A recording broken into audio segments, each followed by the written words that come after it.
Medical কলেজগুলিতে দুর্নীতির অভিযোগে ইডির হানা আরো আগে হওয়া উচিত ছিল, এমনই মন্তব্য করেছেন রাজ্যের বিরোধী দলনেতা শুভেন্দু অধিকারী। তার কথায় পশ্চিমবঙ্গে যতগুলো মেডিকেল কলেজ আছে সেখানে ইডি হানা দিয়েছে, এটা নতুন কিছু নয়। বেশ কিছুদিন আগে কলকাতাতে মেডিকেল কোটাতে একটা দুর্নীতি হয়েছিল, এতে সব মেডিকেল কলেজ যুক্ত পশ্চিমবঙ্গ সরকারের স্বাস্থ্য দপ্তর। Director of medical education external foreign মিনিস্ট্রির এনওসি ছাড়া ফ্রড করে 18 সাল থেকে এনআরআই কোটাতে এই ধরনের অ্যাডমিশন করিয়েছে। এর বিরুদ্ধে এফআইআর জমা পড়েছিল, যা কলকাতা হাইকোর্ট পর্যন্ত গেছে। তিনি আরো বলেছেন, ইডি আজকে রেড করছে, এটা আরো আগে হওয়া উচিত ছিল।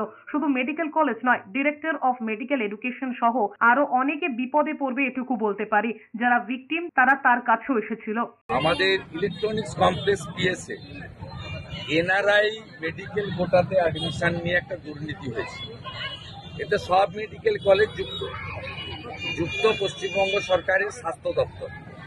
ডাইরেক্টর অফ মেডিকেল এডুকেশন তারা এক্সটার্নাল অ্যাফেয়ার্স মিনিস্ট্রির এনওসি ছাড়া ফ্রড করে 18 সাল থেকে